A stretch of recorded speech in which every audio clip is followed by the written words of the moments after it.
किसकी अग्र पूजा कर रहे हो युधिष्ठिर? इस कृष्ण की? हट! अग्र पूजा उसकी होती है जो हर क्षेत्र में सर्वश्रेष्ठ हो, हर क्षेत्र में अग्र हो।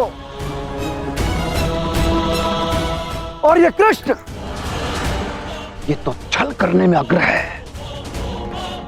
मैं इसको सर्वश्रेष्ठ नहीं मानता।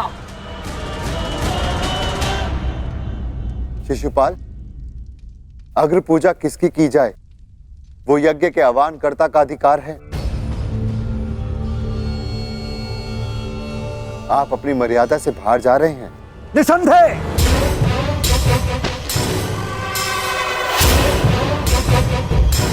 मर्यादा की बात मत करना युधिष्ठिर, क्योंकि मुझ में मर्यादा होने का दम्भ है जो तुझ में नहीं हो सकता युधिष्ठिर। और दम्भ हो भी तो किस बात का? 5 पिताओं के पुत्र को कुल का दम्भ हो भी नहीं सकता। सावधान शिशुपाल! चिल्ला मत भीम। इस बार चिल्लाने से कुछ नहीं होगा, सत्य ही कह रहा हूं। राजसूय यज्ञ कर लिया, परंतु सम्राट होने का गर्व कहां वर्णावत के भगोड़ों के पास? कहीं दान में मिले राज्य को पाकर शूर होने का भ्रम तो नहीं तुझे? जरासंध को छल से मारने के पश्चात स्वयं को न्यायशील कहने का साहस भी नहीं। केवल शरीर ही बड़ा पाया है या साहस भी है भगोड़े कहेंगे? अगर साहस है तो उठाओ शस्त्र। आप अतिथि हैं छेदी नरेश, अतिथि स्वीकारिए। विघ्न क्यों डाल रहे हैं? शांत युधिष्ठिर, मुझे रोक रहे हो। अपनी माता को रोका होता जब उसने एक स्त्री को 5 पुरुषों में बांटने का आदेश दिया।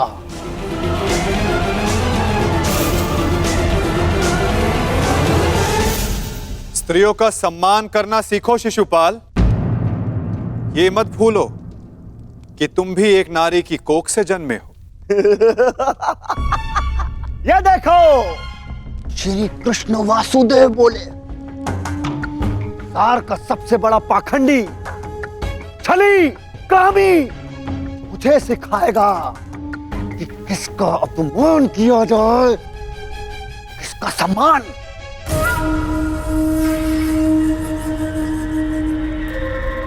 अग्र पूजा की कामना रखने वाले, तू जानता है तेरा नाम कृष्ण क्यों पड़ा? क्योंकि तू है ही मन का काला।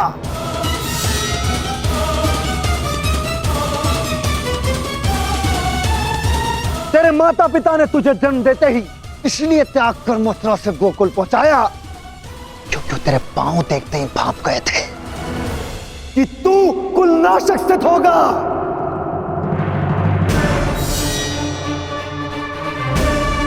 वही किया तूने, वही किया, अपने मामा का वध। जीभा और अश्व की गति एक समान होती है शिशुपाल। यदि उसके रास को कसकर ना रखा जाए तो अश्व अपने सवार को गिरा देता है और जीभा बोलने वाले को। श्री कृष्ण वासुदेव की बड़ी बड़ी बातें, अरे जो सत्य है उसको कहने में जिह्वा को लाज कैसी? बचपन से धूर्त रहा है तू।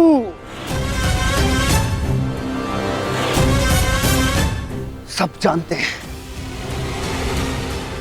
माखन स्वयं चुराता और आरोप अपने मित्रों पर लगा देता। धूर्त मुझे कहता है कि जीवा पर रास कसूं। तूने जो वृंदावन में रास रचा है वो संसार जानता है। कामी है तू, कामी। प्रेम का झांसा देकर जो स्त्रियों को ताड़ता रहा वो मुझे स्त्रियों का सम्मान करना सिखा रहा है। क्या क्या नहीं किया तूने? स्नान करती स्त्रियों के वस्त्र तूने चुराए। अरे गोकुल की विवाहित महिलाओं को मोहित करके उनका चरित्र पतन तूने किया।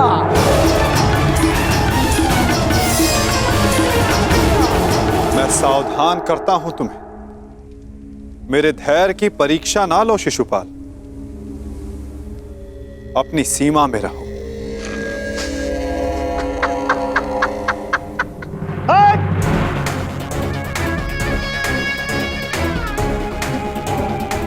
धैर्य तो मेरा टूट गया है। उसकी अग्र पूजा होते देखकर जिसने सदा पीठ पीछे से प्रहार किया।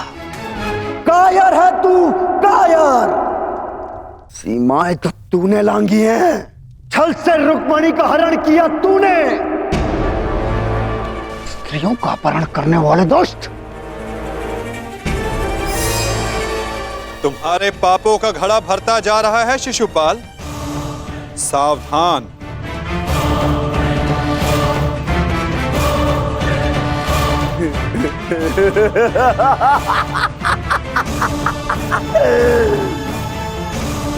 क्या करेगा तू? युद्ध करेगा मुझसे जैसे जरासंध से किया? रण छोड़। अरे युद्ध भूमि छोड़कर भागने वाला कायर है ये, रण छोड़ है, दुष्ट है ये। क्या करेगा तेरे ये दास पांडव? इनके द्वारा तो मुझे भी मरवा देगा। कुलनाशक है तू, और तुझे अग्नि पूजा का सम्मान चाहिए। थू। बस शिशुपाल।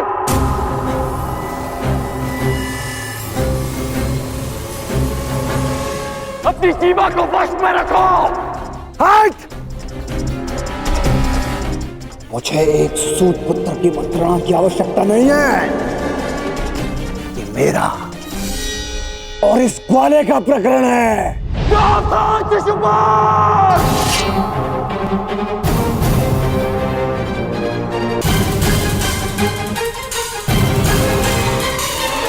नहीं अंगराज, रुक जाओ। निकाल देने दो छेदी नरेश को अपने मन का मैल। इनका नाश करने के लिए अपना बाण व्यर्थ मत करो। इनकी जीभा स्वयं इनके नाश का कारण बन जाए।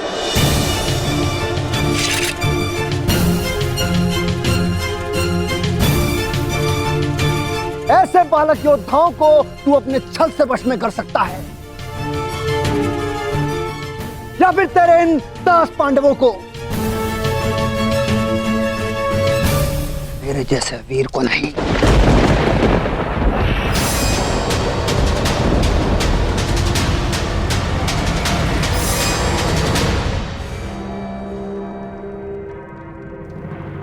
श्री, इस कृष्ण ने विषय को अपनी ओर मोड़ लिया है। शिशुपाल के 100 अपराध भी पूर्ण होने वाले हैं। इसे रोकना होगा।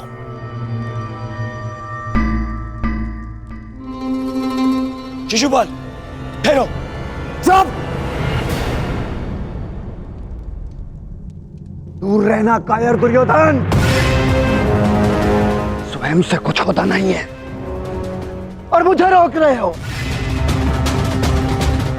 बैठे रहो अपने मामा को त्रिया पकड़कर।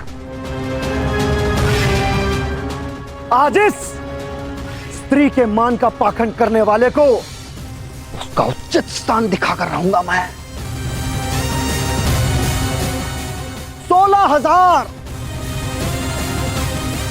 16,000 रानियों से जब तेरा मन नहीं भरा तो तू पांचाल चला गया। तेरा और इस पांचाली का क्या संबंध है? किसी से छिपा नहीं है।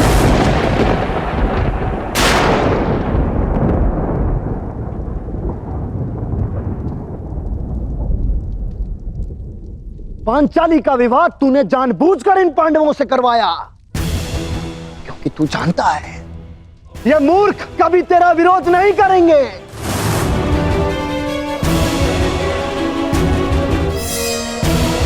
सखा, सखी, सखा सखी की संबंध की आड़ में क्या रासलीला रचा रहा है तू, ये मैं भली भांति जानता हूं।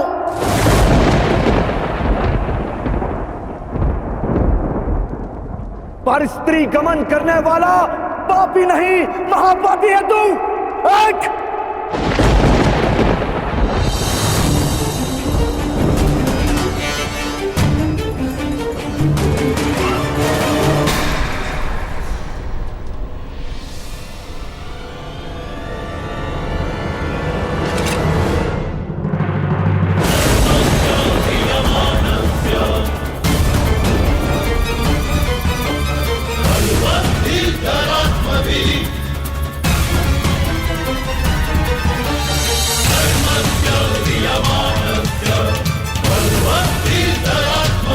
तुम्हारे पापों की सीमा समाप्त हुई और मेरी सहनशीलता भी।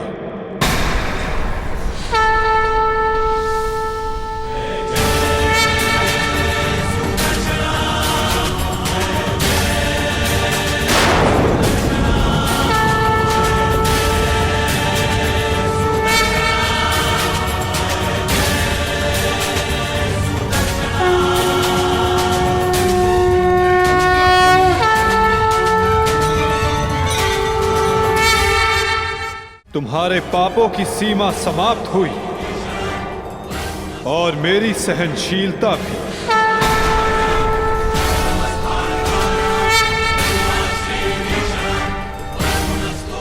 शिशुपाल, तुम्हें जो वरदान मिला उसे पाकर तुम अमर भी हो सकते थे। मृत्यु का भय नहीं था। इसलिए संसार और मानवता की भलाई के लिए, उसके कल्याण के लिए तुम वो कार्य कर सकते थे जिनके लिए तुम्हारा नाम सदा स्मरण किया जाता शिशुपाल। परंतु शक्तिशाली होने के अहंकार में तुम अपने वरदान को व्यर्थ कर बैठे शिशुपाल।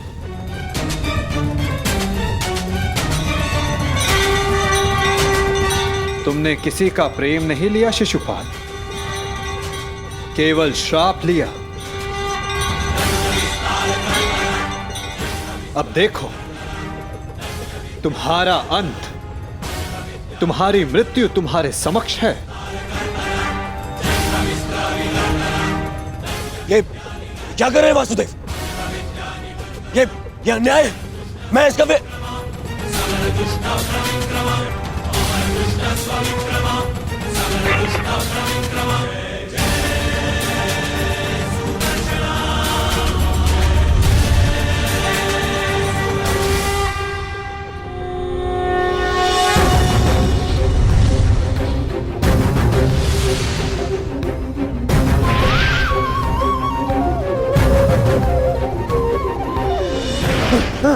दुर्योधन बचा लीजिए।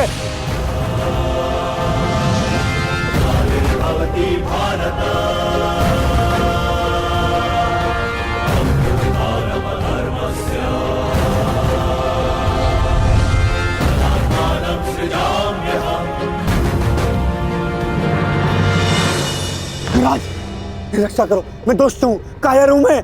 क्षमा चाहता हूं, मेरी रक्षा करो। नहीं,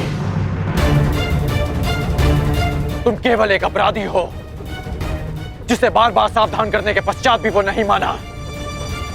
तुमने न केवल एक अतिथि की मर्यादा भंग की, अपितु एक स्त्री के सम्मान पर भी प्रहार किया। तुम्हारी सहायता करना एक अपराध है जो मैं नहीं करूंगा।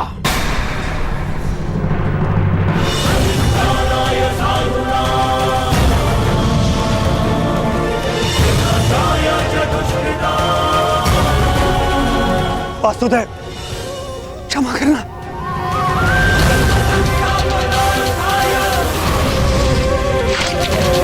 शिशुपाल,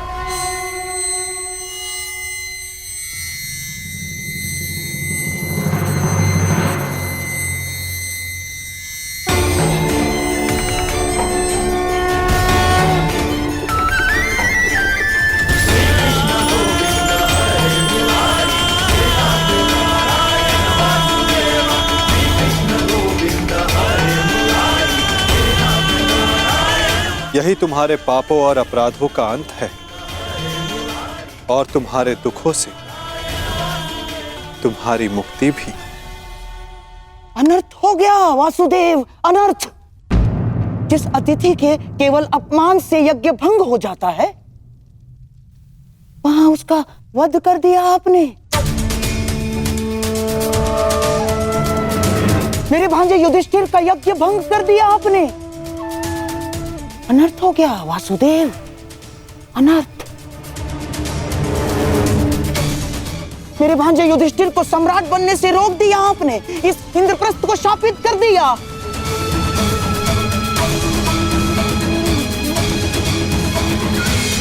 मामा श्री उचित कह रहे हैं। ये यज्ञ भंग हो गया। नहीं दुर्योधन, प्रथम अतिथि ने अतिथि का वध नहीं किया। दूसरा, अतिथि अपनी सीमा और मर्यादा का उल्लंघन बार बार समझाने के पश्चात भी कर रहा था, इसीलिए प्राण खोने से पूर्व उसने अपना अतिथि का पद खोया। तीसरा, उसने अपराध किया जिसका उसे दंड मिला। और चौथा, जहां अपराधी को मुक्ति मिले वो स्थान श्रापित नहीं, सम्मानित होता है दुर्योधन।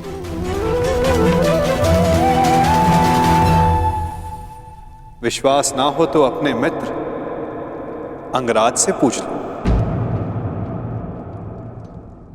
वासुदेव ठीक कह रहे हैं मित्र।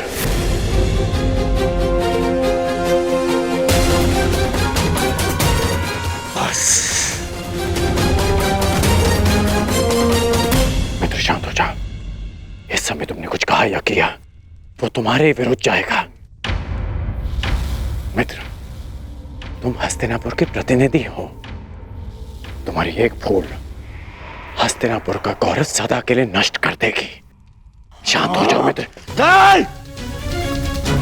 मैं शांत नहीं रहूंगा। यहाँ एक अतिथि की मर्यादा को भंग किया गया है। अब मैं इस स्थल पर एक क्षण नहीं रुकूंगा।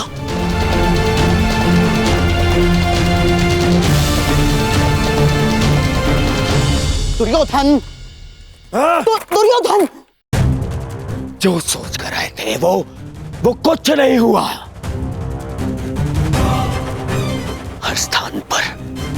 हर स्थान पर हमें छलने के लिए प्रयोजन किए गए।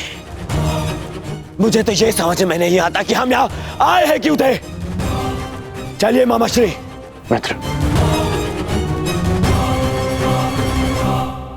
मित्र, मामा श्री, इसे कहिए कि मेरे सामने ना आए।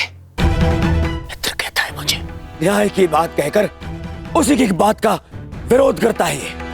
मैं तुम्हारा विरोध नहीं कर रहा हूं मित्र। मैं तो मेरी बात समझने की कोशिश कर। बास कांड, अब एक और शब्द नहीं।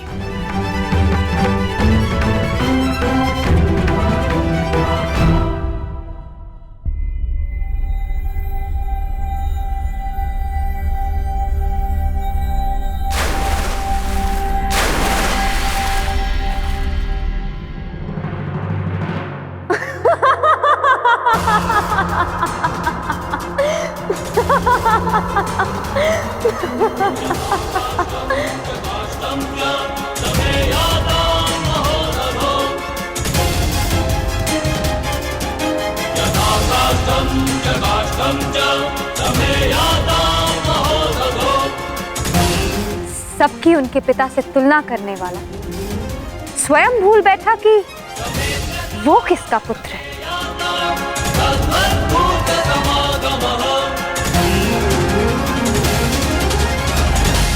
अंधे का पुत्र अंधा।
मित्र मेरी बात सुनो, मित्र मेरी बात सुनो, मित्र मित्र बात सुनो, मित्र बात सुनो, मित्र मेरी बात, मित्र रुको।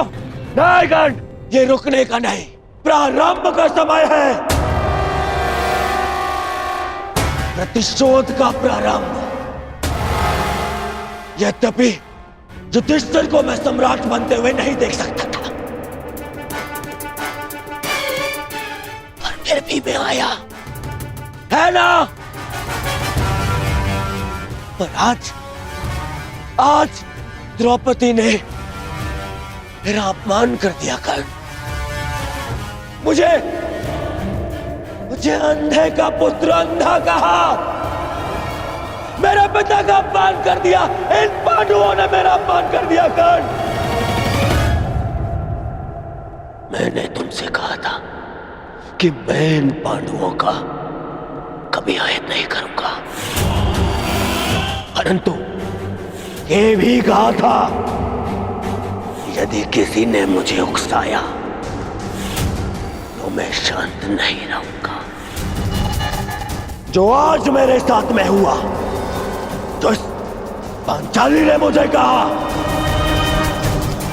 वो मैं कभी नहीं भूलूंगा और इन्हें भूलने भी नहीं दूंगा। इतिहास स्मरण रखेगा इस पल को और इसके परिणाम को। इस सम्मान का मूल्य चुकाना होगा इस पांचाली को और उन पांडवों को भी।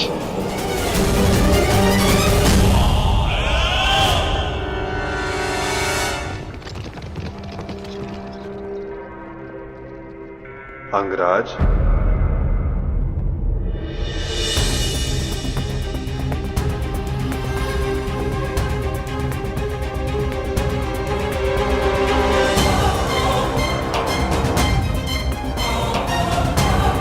तुमने जिसका चयन किया उसने तुम्हारा साथ छोड़ दिया मित्र। अब भी समय है, अंतिम अवसर है, उचित चयन कर लो मित्र। अपने चयन का अंतिम अवसर मैं रंगभूमि में छोड़ आया हूं वासुदेव, परंतु आपको किसी और को अपने कर्म और शब्दों के चयन के विषय में सावधान कर देना चाहिए था। आप ही ने कहा था ना केशव कि प्रत्येक कर्म के अपने परिणाम होते हैं, उसी भांति मुख से निकले प्रत्येक शब्द के भी अपने परिणाम होते हैं। और मुझे भय है कि पांचाली के शब्दों के परिणाम उचित नहीं होंगे। बड़ी बात।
आओ सखी।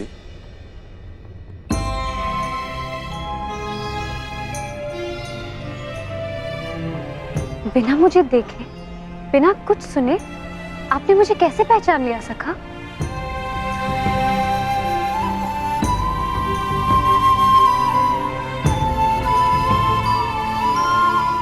सखी सखा का संबंध ही ऐसा होता है।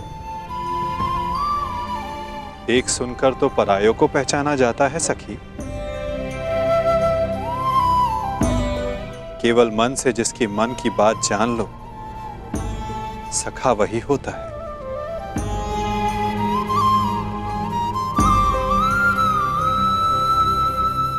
सखा, सखा आपके हाथ से तो अभी तक रक्त बह रहा है।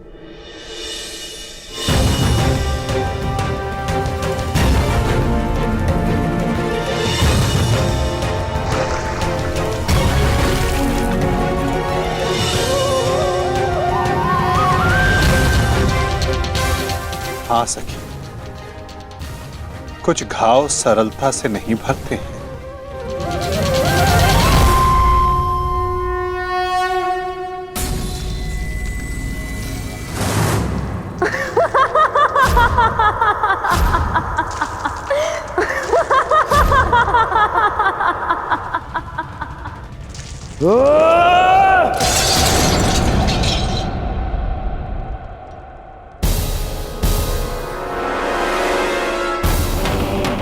अंधे का पुत्र अंधा, अंधे का पुत्र अंधा,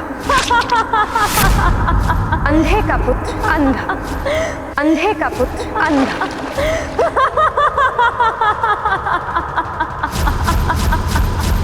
ये क्या कर रहे हो तुम? हट जाओ! मामाश्री, मामाश्री, रुकिए ज्येष्ठ। घाव लग जाएगा ज्येष्ठ। वही तो मैं जानना चाहता हूँ कि ऐसा कौन सा घाव है जो उस घाव से ज्यादा पीड़ा दे सकता है जो पांचाली के बच्चों ने मुझे दिया है।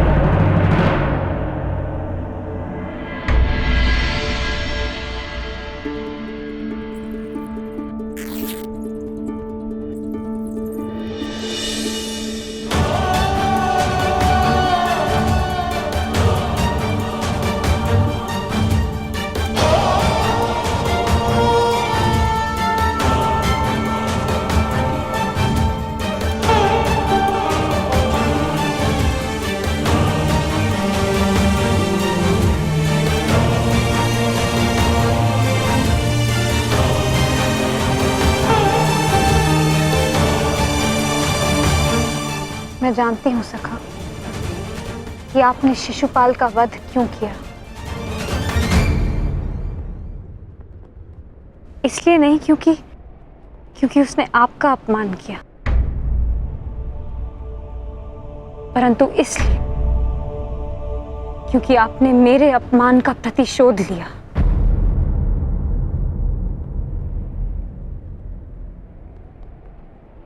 प्रतिशोध सबसे भयंकर अस्त्र है याज्ञसेनी,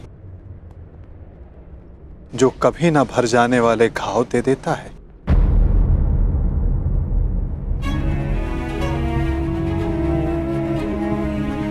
इसीलिए आवश्यक है कि प्रतिशोध से बचा जाए, और इससे भी अधिक आवश्यक है कि किसी के मन में प्रतिशोध जैसी भावना को जन्म ना दिया जाए, क्योंकि प्रतिशोध मनुष्य के विवेक को हर लेता है, भले बुरे की समझ छीन लेता है, नेत्र होते हुए भी मनुष्य को अंधा कर देता है।